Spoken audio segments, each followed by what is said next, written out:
Hello everyone, last લેક્ચરની અંદર આપણે બંધ પૃષ્ઠ માટે વિદ્યુતના ગૌસના નિયમ જે છે એ ગૌસના નિયમના બે ઉપયોગો જોયા.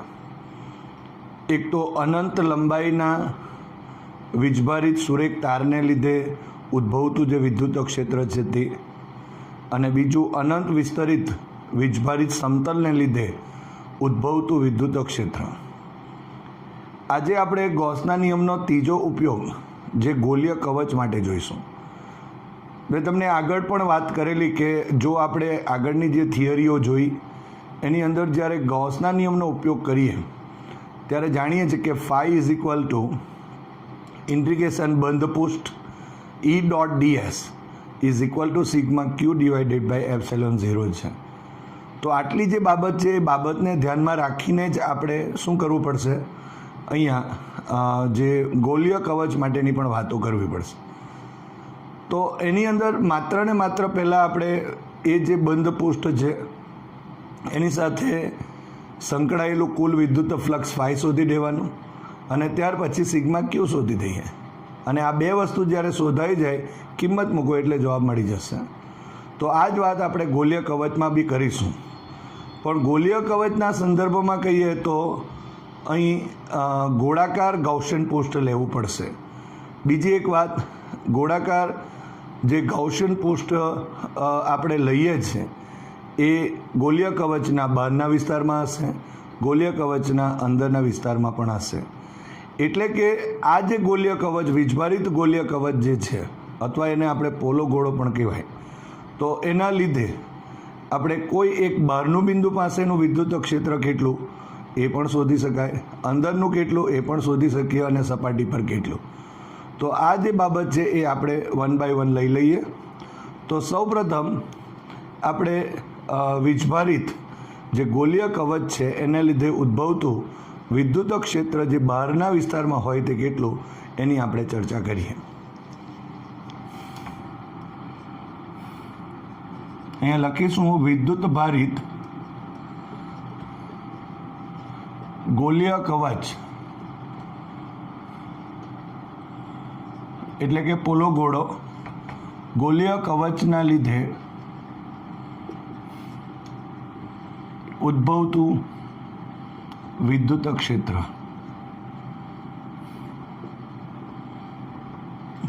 એમાં પહેલો પોઈન્ટ જો આપણે લખીએ તો ગોલીય કવચ ના બહારના વિસ્તારમાં વિદ્યુત ક્ષેત્ર.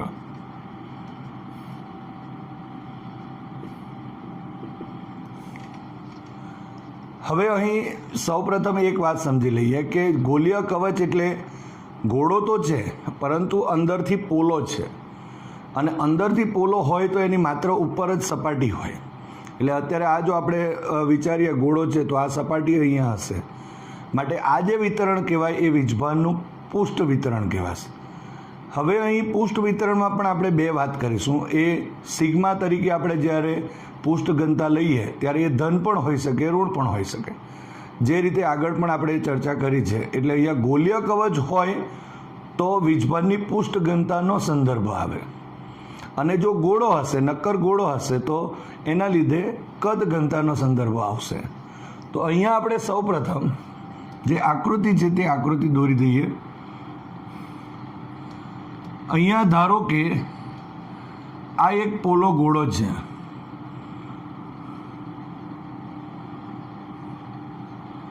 આ રિંગ નથી, ગોળો છે, અને એ પણ પોલો, એને ગોલીય કવચ પણ આપણે કહીએ છીએ. હવે એનો મતલબ એમ થયો કે જેટલો બી વીજભાર હશે એ વીજભાર આ જે આપણા પાસે અંદરનો વિસ્તાર જે છે પોલો છે, અહીંયા આ જો ધારો કે અત્યારે આપણે વીજભાર જો વાત કરીએ તો અહીંયા ધન વીજભાર લીધો છે, અહીંયા ઋણ વીજભાર પણ આપણે લઈ શકાય, પણ આ સિગ્મા જેટલો અહીંયા ધન વીજભાર છે એની પૃષ્ઠ ઘનતા. આ ગોલીય કવચની ત્રિજ્યા ધારો કે R જેટલી છે, અહીંયા એક ગાઉસિયન પૃષ્ઠ આપણે લઈશું. એ ગોળાકાર ગાઉસિયન પૃષ્ઠ છે. એટલે આ કવચ નાનું છે ને આ કવચ મોટું છે ગોળાનું, એવું આપણે જોઈ શકાય છે. કારણ કે અત્યારે આપણે બહારના વિસ્તારમાં શોધી રહ્યા છે, અને જો બહારના વિસ્તારમાં જો આપણે શોધીએ તો એના માટે શું કરવું પડશે? અહીંયા ગોલીય જે ગાઉસિયન પૃષ્ઠ છે તે બહાર લેવું પડશે. ધારો કે આ ઉપરનું કવચ છે કે જેની ત્રિજ્યા અહીંયા સ્મોલ આર જેટલી છે. આ ઓ એ આ ગોલીય કવચનું ધારો કે કેન્દ્ર છે. હવે અહીંયા આ બિંદુ પાસે, આ પી બિંદુ પાસેનું ક્ષેત્ર કેટલું એ આપણે શોધવાનું છે. એટલા માટે ગોલીય કવચ અહીંયાથી આ લીધું છે. અહીંયા તમે જોઈ શકો છો, અહીંયા r is greater than r આપેલ છે.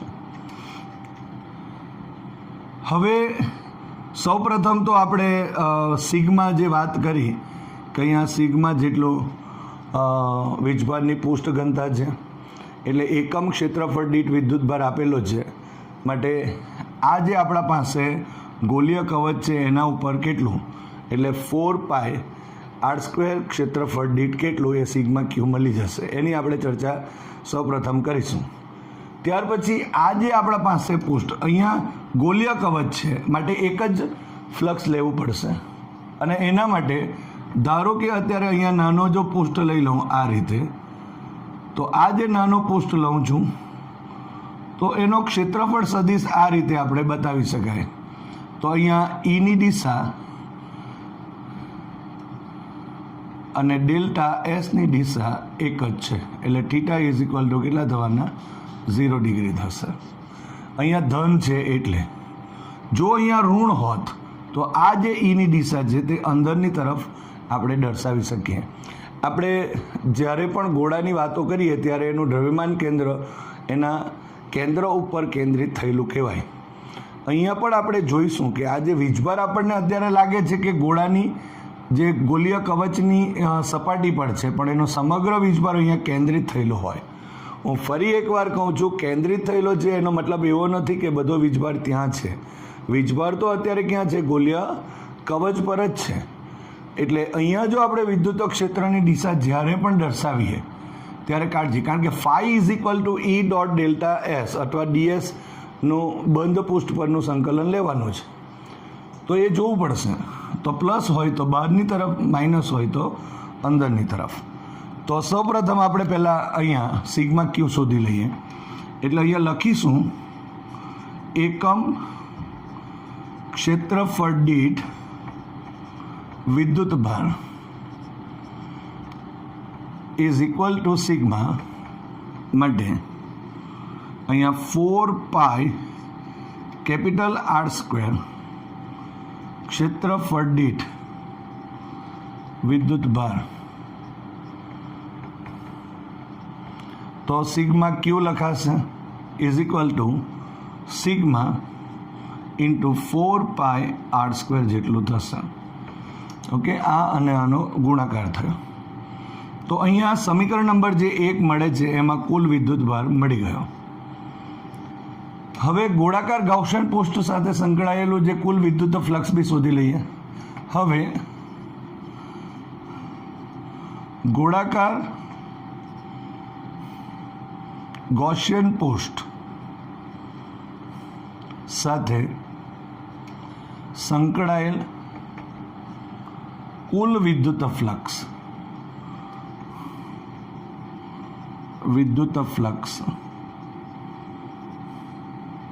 અહીંયા ફાઈ લખી દઉં છું ઇઝ ઇક્વલ ટુ ઇન્ટિગ્રેશન, અહીંયા બંધ પૃષ્ઠ ઈ ડોટ ડીએસ.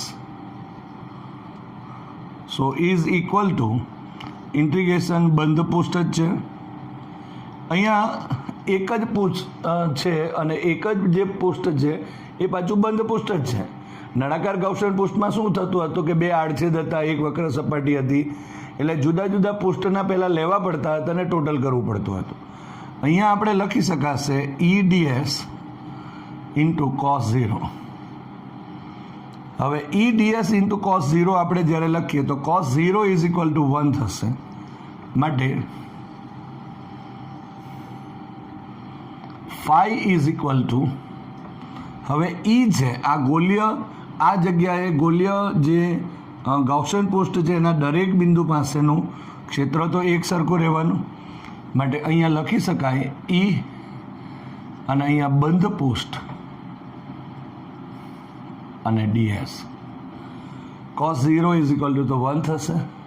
હવે આની જગ્યા ઉપર જો આપણે વિચારીએ, અહીંયા આ જો આપણે વિચારીશું આ, તો એ અત્યારે આ જે ગાઉસિયન પૃષ્ઠ છે એનું ક્ષેત્રફળ, એટલે અહીંયા એની ત્રિજ્યા આર છે. માટે જો ધારો કે લખીએ તો આવી રીતે લખી શકાશે ઈ કૌંસમાં એસ, જ્યાં એસ શું બતાવે છે તો ગાઉસિયન જે પૃષ્ઠ છે એનું ક્ષેત્રફળ, તો એ ઈ કૌંસમાં 4 પાઈ અને આર સ્ક્વેર જેટલું થશે.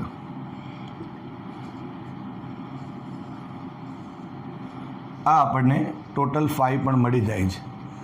માટે હવે ગોસના નિયમનો ઉપયોગ કરી દઈએ. 5 પણ મળી ગયું, અહીંયા સિગ્મા ક્યુ પણ છે, બરાબર. તો એના ઉપરથી આપણે ઈની કિંમત શોધી શકાશે. તો અહીં લખીશું ગોસના નિયમ મુજબ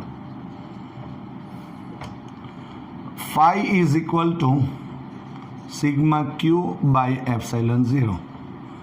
ફાઈની કિંમત લખી દો. E is equal to E કૌંસમાં 4 pi R square is equal to sigma Q, અહીંયા sigma 4 pi capital R square, 4 pi capital R square into sigma અને ડિવાઇડેડ બાય એપ્સાઇલન 0. સો અહીંયા 4 પાઈ અને 4 પાઈ કેન્સલ થશે. Okay, so answer શું મળશે હવે? તો આ ઈ, અહીંયા sigma r square, sigma into r square divided by, અહીંયા આ આર સ્ક્વેરને છેદમાં લઈ લઈશું એટલે epsilon 0 into small R square થશે. તો E is equal to sigma r square divided by epsilon 0 into r square જેટલું થશે. તો આ થયું અહીંયા જે ગોલીય કવચ છે એ વીજભારિત ગોલીય કવચના લીધે કોઈ બહારનું બિંદુ સ્મોલ આર અંતરે, કેન્દ્રથી સ્મોલ આર અંતરે આવેલા બિંદુ પી પાસેનું વિદ્યુત ક્ષેત્રનું સૂત્ર. હવે અહીંયા આપણે જોયું કે ગોલીય કવચ હોય તો શું થતું હતું. જો ગોલીય કવચ હશે તો એનો મતલબ એવો થયો કે અહીં એનો સમગ્ર વીજભાર છે તે કેન્દ્ર પર કેન્દ્રિત હોય. એનો મતલબ કે જો કેન્દ્ર પર કેન્દ્રિત હોય તો બિંદુવત વીજભારની જેમ વર્તી શકે. તો એના લીધે ઉદ્ભવતું ક્ષેત્ર તો આપણે ભણેલા છે કે ક્યુ ડિવાઇડેડ બાય આર સ્ક્વેર જેવું. તો એ વસ્તુ પણ અહીંયા આપણે મેળવી શકીએ છીએ. એના માટે આપણે સમીકરણ નંબર 1નો ઉપયોગ કરવો પડશે. તો સમીકરણ નંબર 1 પરથી જો કુલ વિદ્યુત ભાર છે એને હું ક્યુ લખું છું ઇઝ ઇક્વલ ટુ સિગ્મા અને 4 પાઈ આર સ્ક્વેર. હવે સિગ્માને સૂત્ર કરતા કરી દો. Sigma is equal to q divided by 4 pi અને કેપિટલ આર સ્ક્વેર. તો આ સિગ્માની કિંમત હવે અહીં આ જે સમીકરણ નંબર અહીંયા 2 લખી દો, અહીંયા 3માં મૂકી દો. તો સમીકરણ નંબર હવે 3 પરથી લખીએ. તો સમીકરણ નંબર 3 પરથી શું થશે? ઈ માટે ઈ ઇઝ ઇક્વલ ટુ સિગ્માની કિંમત Q divided by 4 pi R square, Q divided by 4 pi R square into આ capital R square divided by epsilon 0 small R square, આ capital R square divided by epsilon 0 small R square આવું લખાશે. હવે અહીં તમે જોઈ શકો છો આર સ્ક્વેર અને આર સ્ક્વેર કેન્સલ થયા. So E is equal to અહીંયા લખું છું 1/4 4πε0 આ 4π આ ε0 1 ઇન્ટુ આ ઉપર ક્યુ રહ્યું માટે ક્યુ ડિવાઇડેડ બાય r². તો એ તમે જોઈ શકો છો બિંદુવત વીજભારને લીધે ઉદ્ભવતું જે વિદ્યુત ક્ષેત્ર હોય એવું જ સમીકરણ મળે છે. હવે અહીં 1/4πε0 ની જગ્યાએ તમે કે પણ લખી શકો એટલે E is equal to KQ divided by r². તો અહીં આ રીતે તમે જોઈ શકો છો બિંદુવત વીજભારને લીધે ઉદ્ભવતું વિદ્યુત ક્ષેત્રનું સમીકરણ મળી ગયું. એનો અર્થ શું થયો? એનો અર્થ એમ થયો કે જે ગોલીય કવચ છે એના પરનો જે સમગ્ર વિદ્યુત ભાર છે એ જાણે કે કેન્દ્ર ઉપર કેન્દ્રિત થયો હોય એ રીતે વર્તે છે અને તે પ્રમાણે સ્મોલ આર અંતરે બહારના કોઈ બિંદુ પાસે વિદ્યુત ક્ષેત્ર E is equal to KQ divided by r² જેટલું થાય. અથવા તો આપણે સિગ્મા આપેલું હોય તો આ સૂત્રનો પણ ઉપયોગ કરી શકાય. અહીંયા એક વાત નોંધી લઈએ કે અહીંયા E ઇઝ પ્રપોઝનલ ટુ 1/r² છે એટલે અંતરના વર્ગના વ્યસ્ત પ્રમાણમાં છે જે વિદ્યુત ક્ષેત્ર મળે એ એટલે E ઇઝ પ્રપોઝનલ ટુ 1/r² થશે. તો આ રીતે આપણે અહીં ગોલીય કવચના બહારના વિસ્તારમાં કોઈ બિંદુ પાસે વિદ્યુત ક્ષેત્ર કેટલું એ આપણે આ સૂત્ર દ્વારા મેળવી શકાય. હવે જે ગોલીય કવચ છે એના અંદરના વિસ્તારમાં જે વિદ્યુત ક્ષેત્ર એ કેટલું હોય એની પણ આપણે ગણતરી કરીએ. તો અહીંયા સેકન્ડ પોઈન્ટ થશે ગોલીય કવચ ના અંદરના વિસ્તારમાં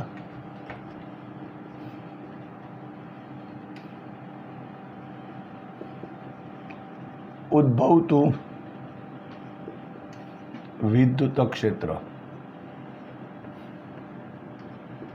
અહીંયા લખી શકાય R is less than R. Small આરની કિંમત કેવી છે? કેપિટલ R કરતાં ઓછી. આકૃતિ પહેલાં દોરી દઈએ.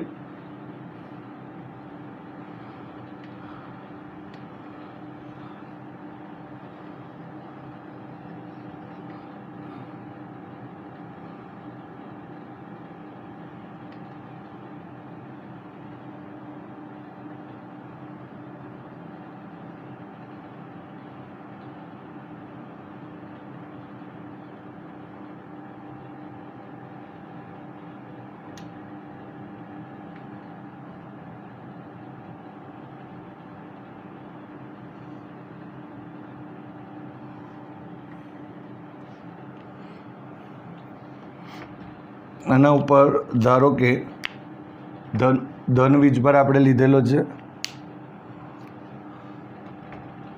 તો આ રીતે આપણે ધન વીજભાર લઈ શકાય.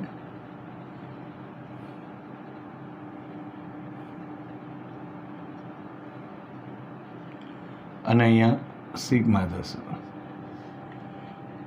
જો અહીંયા ઋણ હોય તો આ સિગ્મા ઋણ થશે. હવે જો આપણે એમ વિચારીએ કે અહીં જો અંદરનો કોઈ બિંદુ પાસે જો વિદ્યુત ક્ષેત્ર શોધવું હોય તો એના માટે શું કરવું પડશે? અંદર એક ગાઉસિયન પૃષ્ઠ લેવું પડે. તો અહીંયા ધારો કે આ એક ગાઉસિયન પૃષ્ઠ છે.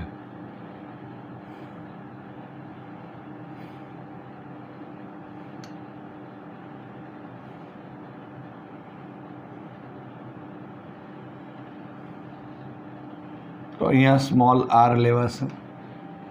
હવે પહેલી એક વાત તો એ કે આ જે ગાઉસિયન પૃષ્ઠ છે એના વડે કોઈ પણ વીજભાર ઘેરાતો છે જ નહીં. એટલે જો અહીંયા લખવું હોય તો લખી શકાય sigma Q is equal two 0 અને એના લીધે ફ્લક્સ પણ 0 થઈ જશે. તો ગાઉસનો નિયમનો ઉપયોગ કરીને આપણે એ રીતે વાત કરી શકાય. અથવા તો અહીંયા જો આપણે ગાઉસિયન પૃષ્ઠનું જો આ રીતે ક્ષેત્રફળ બી લઈએ તો અહીંયા ડેલ્ટા એસની દિશા આ રીતે લખી શકાય, ઈની દિશા પણ આપણે આ રીતે લખી શકીએ. બરાબર. તો અહીંયા જો પ્લસ હોય તો બહારની તરફ અને ઋણ હોય તો અંદરની તરફ તમે લખી શકો. પણ અહીંયા સિગ્મા ક્યુ 0 થઈ જશે. એટલે અહીં લખી શકીએ કે ગોળાકાર ગૌસિયન પોસ્ટ વડે ઘેરાતો કુલ વિદ્યુત ભાર sigma Q is equal two 0 છે. માટે અહીં જે ટોટલ ફ્લક્સ છે એ પણ 0 થશે, અંદરના કોઈ પણ. આ ધારો કે પી બિંદુ જ છે અહીંયા. હવે આપણે જો લખવું હોય તો પહેલાં તો આ ઈ ડોટ ડેલ્ટા એસ પ્રમાણે લખી શકાય. તો અહીંયા લખાય કે ગોળાકાર ગૌસિયન પોસ્ટ સાથે સંકળાયેલ કુલ વિદ્યુત ફ્લક્સ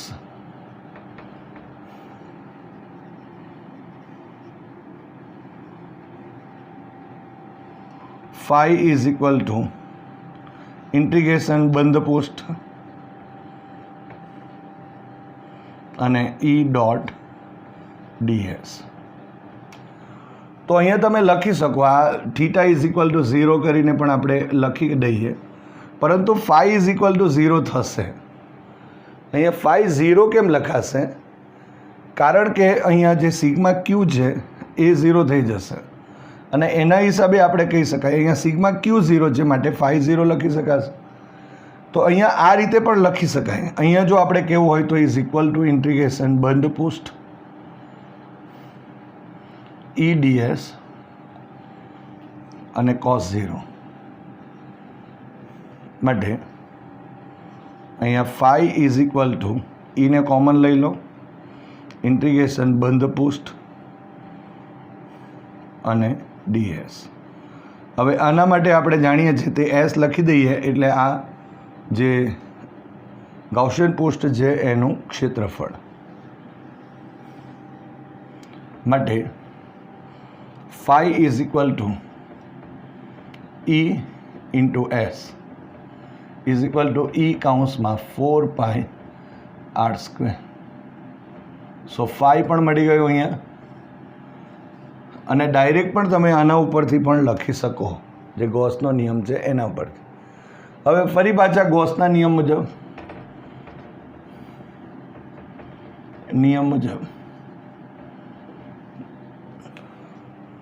જો ગૌસના નિયમ મુજબ જો આપણે લખીએ તો અહીં phi is equal to sigma Q by epsilon 0. માટે અહીંયા E કૌંસમાં 4 pi r square is equal to, કારણ કે આ તો આવવાનું જ છે, ક્ષેત્ર કેટલું છે એ આપણે શોધી રહ્યા છીએ. એટલે અત્યારે આપણે સિગ્મા ક્યુ 0 છે એટલા માટે E પણ 0 છે એવું આપણે લખી શકીએ, કારણ કે phi 0 છે એવી રીતે લખી શકાય. ડાયરેક્ટ પણ તમે લખી શકો. અહીંયા 0 લખું છું ને એપ્સાઇલન 0. સો અહીંયા આન્સર કેટલો થશે? તો 0 થયો. એનો મતલબ કે આ ભાગ તો 0 થવાનો નથી. તો 0 થવા માટે જવાબદાર શું થશે? તો E બરાબર 0. એનો મતલબ શું થયો કે જ્યારે ગોલીય કવચના અંદરના વિસ્તારની વાતો કરીએ, એના અંદર દરેક બિંદુ પાસે સ્મોલ r જેટલા અંતરે આવેલા દરેક બિંદુ પાસે જે વિદ્યુત ક્ષેત્ર છે એ શૂન્ય થશે. બરાબર? તો અહીંયા અંદરના વિસ્તારમાં ઉદ્ભવતું વિદ્યુત ક્ષેત્ર હંમેશા શૂન્ય રહેશે જો એ ગોલીય કવચ વીજભારિત ગોલીય કવચ હોય તો. તો આ બે વાત થઈ. હજુ એક ત્રીજી વાત કરી દઈએ કે એની સપાટી પર કેટલું. તો સપાટી પરની વાતો કરવાની હોય તો આપણે જે બહારનું બિંદુ છે એ જે સૂત્ર લીધું એનો ઉપયોગ કરીશું. તો અહીંયા લખી શકાય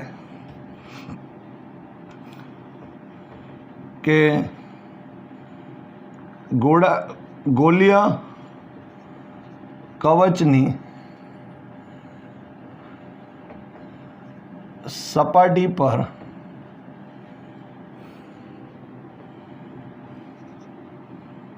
વિદ્યુત flux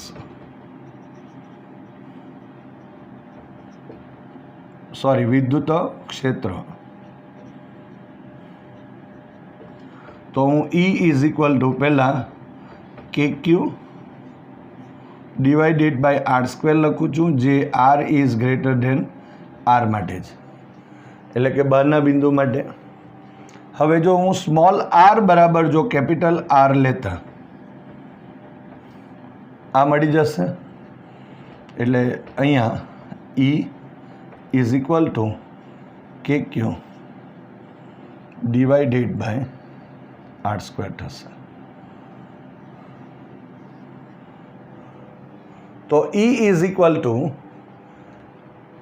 KQ divided by R². K બી અચળ, Q પણ અચળ અને કેપિટલ R પણ અચળ રહેશે. એટલે એમ કહી શકાય કે આ જે કવચ હોય એ કવચની સપાટી ઉપર જે વિદ્યુત ક્ષેત્ર છે એ હંમેશા એક સરખું એટલે કે અચળ રહેશે અને તે KQ ડિવાઇડેડ બાય R² મુજબ આપણે મેળવી શકીએ. તો આ રીતે ત્રણે ત્રણ જે બાબતો આપણે અહીં મેળવી છે, આ ત્રીજો પોઈન્ટ હતો, આ થર્ડ પોઈન્ટ હતો. હવે આ ત્રણે ત્રણ પોઈન્ટની જે બાબત છે એમાં E અગેન્સ્ટ Rનો જો આપણે આલેખ દોરીએ તો એના પ્રમાણે કેવી રીતે દોરી શકાય એની આપણે ચર્ચા કરીએ. એટલે અહીં આપણું જે ચેપ્ટર નંબર 1 છે એની બધી થિયરીઓ કમ્પ્લીટ થશે. એક એક્સ્ટ્રા થિયરી આપણે જોવાના છે કે જે ગૌસના નિયમનો ચોથો ઉપયોગ છે, અને એ છે નક્કર ગોળો અથવા તો ગોળાના વીજભારિત ગોળાને લીધે ઉદ્ભવતું વિદ્યુત ક્ષેત્ર. એ પણ ગોલીય કવચની જેમ બહારના વિસ્તારમાં, અંદરના વિસ્તારમાં અને સપાટી પર કેટલું હોય એની આપણે ચર્ચા કરીશું. તો આ જે બાબતો છે એને ધ્યાનમાં રાખી અને આપણે E અગેન્સ્ટ Rનો આલેખ સમજીએ. હવે જે વીજભારિત ગોલીય કવચ છે એના લીધે જે ઉદ્ભવતું વિદ્યુત ક્ષેત્ર બહારનું, અંદરનું અને સપાટીનું આપણે જોયું. તો એના અંદર E અગેન્સ્ટ Rનો જે આલેખ કેવી રીતે દોરી શકાય એ આપણે જોઈએ. તો અહીં ધારો કે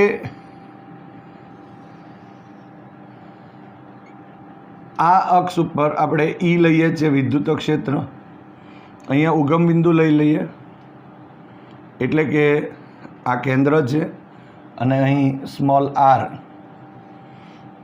એટલે કે આ કેન્દ્રથી અંતર છે.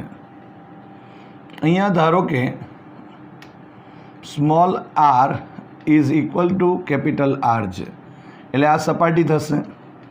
આ તરફ આપણે વિચારીશું small r is less than R, અને અહીંયા આ તરફ વિચારીશું small r is greater than R. તો અહીંયા આપણે અત્યારે જોયું કે KQ ડિવાઇડેડ બાય R મળે છે આપણને, અને એની કિંમત જો આપણે વિચારીએ તો એક સરખી થાય.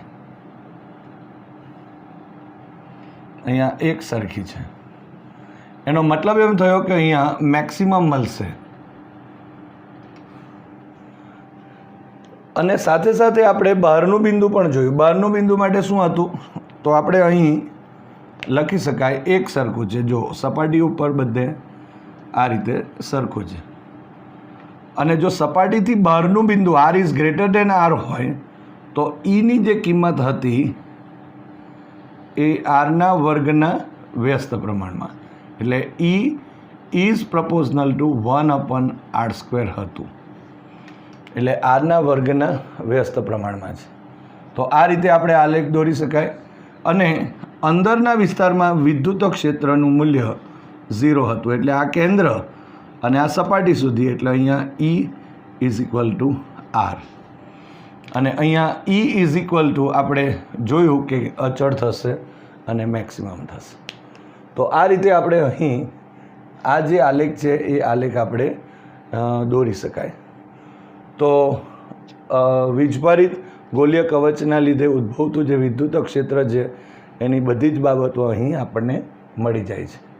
હવે આપણે નક્કર ગોળા માટે વાતો કરીએ કે એ વીજભારિત જો ગોળો હોય તો એના લીધે ઉદ્ભવતું વિદ્યુત ક્ષેત્ર કેટલું થાય. તો અહીં આપણે લખીશું કે વિદ્યુત ભારિત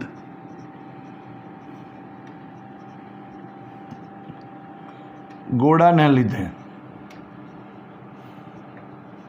ઉદ્ભવતું વિદ્યુત ક્ષેત્ર.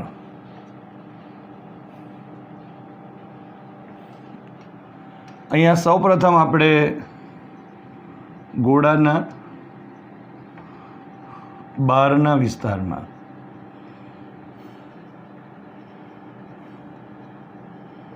ઉદ્ભવતું વિદ્યુત ક્ષેત્ર લઈશું.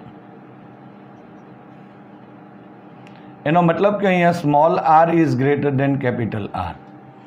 હવે અહીં જે કાળજી લેવાની છે તે એ કે અહીં નક્કર ગોળો છે, એનો મતલબ કે હવે બધી જ જગ્યા ઉપર ગોળાની અંદર પણ વીજભાર છે. ધન હોય તો ફરી એકવાર કહું છું કે એની ક્ષેત્રફળ સદિશ ક્ષેત્રની દિશા એ બહારની તરફ હશે અને માઇનસ હશે તો ક્ષેત્રની દિશા અંદરની તરફ. ક્ષેત્રફળ સદિશ તો આપણે જે ગાઉસિયન પૃષ્ઠ લઈએ છીએ એની સપાટીને બહારની તરફ જ દોરીએ છીએ. તો અહીં આપણે એક આકૃતિ અહીંયા દોરી દઈએ.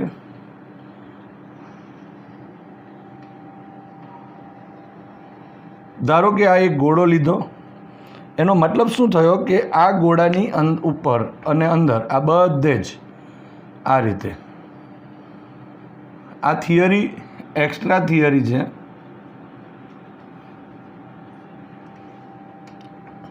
આની ત્રિજ્યા ધારો કે આપણે કેપિટલ આર લઈએ છીએ. આના ઉપરનો કુલ વિદ્યુત ભાર જો આપણે કહીએ તો આ રીતે પથરાયેલો છે, બધે જ છે. જ્યારે ગોલીય કવચ હોય તો અંદરના વિસ્તારમાં એમાં વીજભાર ન હતો. અહીંયા બધી જ જગ્યા પર આ સપાટી પર બી વીજભાર છે. એટલે અહીંયા જે વિતરણ આપણે જોયું એ વિતરણ અહીં એક કદ વિતરણ થશે અને એના માટે આપણે રો લેવું પડશે. ઓકે, તો એના માટે આપણે અહીં રો જેટલી કદ ઘનતાની વાતો કરીએ. હવે ધારો કે એક ગાઉસિયન પૃષ્ઠ આપણે લઈ લઈએ છીએ બહારનું.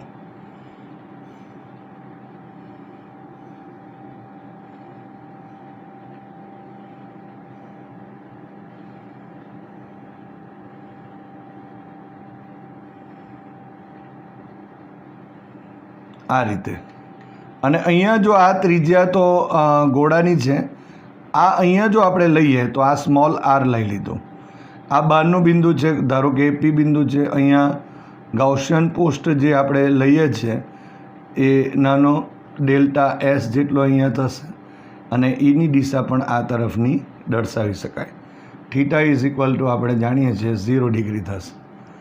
ઓકે, અહીંયા ધન છે એટલે અહીંયા કેન્દ્ર ઓ લખી શકાય. ઓકે, તો હવે આ જે ગાઉસિયન પૃષ્ઠ છે, ગોળાકાર ગાઉસિયન પૃષ્ઠ છે, ગોળો છે, એની ફરતે ગોળાકાર ગાઉસિયન પૃષ્ઠ મૂકી દીધો. તો હવે અહીંયા આની સાથે સંકળાયેલું ફ્લક્સ શોધી કાઢીએ અને અહીંયા સિગ્મા ક્યુ આપણે શોધી દઈએ. હવે જો રો એકમ કદ દીઠ જો વિદ્યુતભાર આપેલું હોય તો અહીંયા આ ગોળા માટેનું જે આખું કદ છે એના માટે કેટલું, તો અહીંયા લખી શકાય કે એકમ કદ દીઠ વિદ્યુતભાર ઇઝ ઇક્વલ ટુ રો લખીશું. માટે અહીંયા 4/3 પાઈ કેપિટલ આર ક્યુબ કદ દીઠ વિદ્યુતભાર. તો અહીંયા સિગ્મા ક્યુ લખાશે is equal to 4/3 pi capital R cube into rho થશે. તો અહીંયા સમીકરણ નંબર 1 આપી દઉં છું. હવે સિગ્મા ક્યુ મળી ગયું. હવે આનું ફ્લક્સ શોધી દઈએ અને ગૌસના નિયમનો ઉપયોગ કરીએ. તો અહીંયા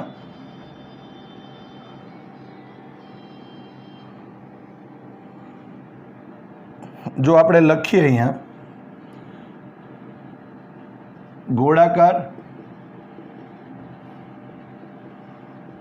ગૌસિયન પૃષ્ઠ સાથે સંકળાયેલ કુલ વિદ્યુત ફ્લક્સ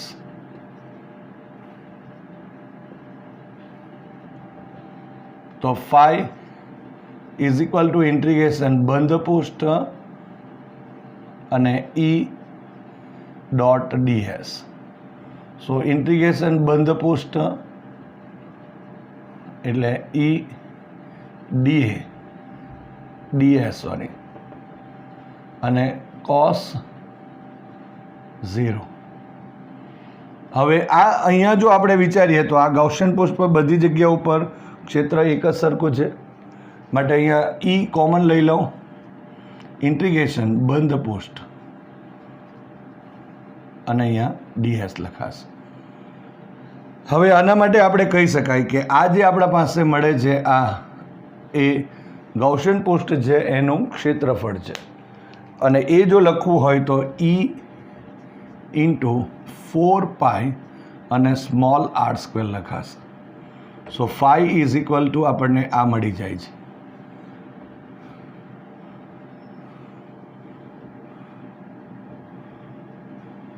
ઓકે, તો અહીં સિગ્મા ક્યુ મળી ગયું, અહીંયા phi મળી ગયું, એટલે ગૌસના નિયમનો ઉપયોગ કરી નાખીએ. તો અહીંયા લખીશું ગૌસના નિયમ મુજબ. અહીંયા ગૌસના નિયમ મુજબ શું થશે તો phi is equal to sigma ક્યુ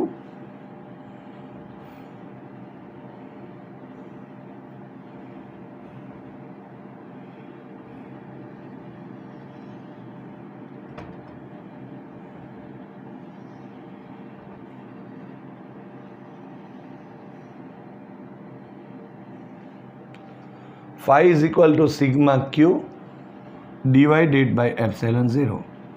માટે phi ની કિંમત અહીંયા લખીએ તો E કૌંસમાં 4π small r square is equal to sigma Q. Sigma Q એટલે આ, તો 4/3 pi capital R cube into rho અને ડિવાઇડેડ બાય એપ્સિલોન 0. હવે આ 4π અને આ 4π કેન્સલ, માટે E ઇઝ ઇક્વલ ટુ અહીં R cube into rho divided by 3 epsilon 0 into small r square થશે. તો આ રીતે આપણે અહીં જે સૂત્ર છે E is equal to R cube into rho 3 epsilon 0 into r square જે છે તે મેળવી શકાય. હવે આના ઉપરથી આપણે એક બીજી પણ વાત કહી શકાય કે અહીંયા જો આને ક્યુ ધારી લઈએ સમીકરણ 1 પરથી, તો રોની કિંમત અહીંયા મૂકી શકાય અને એ પ્રમાણે આપણે સૂત્ર મળશે. આપણે જોઈએ તો સમીકરણ નંબર 1 પરથી અહીંયા Q is equal to 4/3 pi r cube into rho, માટે રો અહીંયા આપણે 2 લખીશું, અહીંયા 3 લખીએ.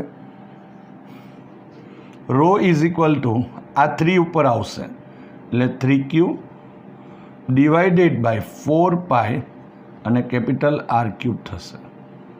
હવે આ જે કિંમત જે છે એને આપણે અહીં ઉમેરી દઈએ, એટલે સમીકરણ નંબર 3 પરથી શું થવાનું, E ઇઝ ઇક્વલ ટુ આ E R ક્યુબ તો છે જ, divided by 3 epsilon 0 small r square into 3q divided by 4π અને આ કેપિટલ R ક્યુબ. તો અહીંયા આ 3 અને 3 કેન્સલ, R ક્યુબ અને R ક્યુબ કેન્સલ.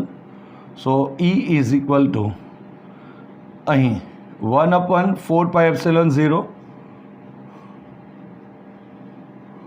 1/4π એપ્સિલોન 0 આ ઉપર Q into Q divided by R square.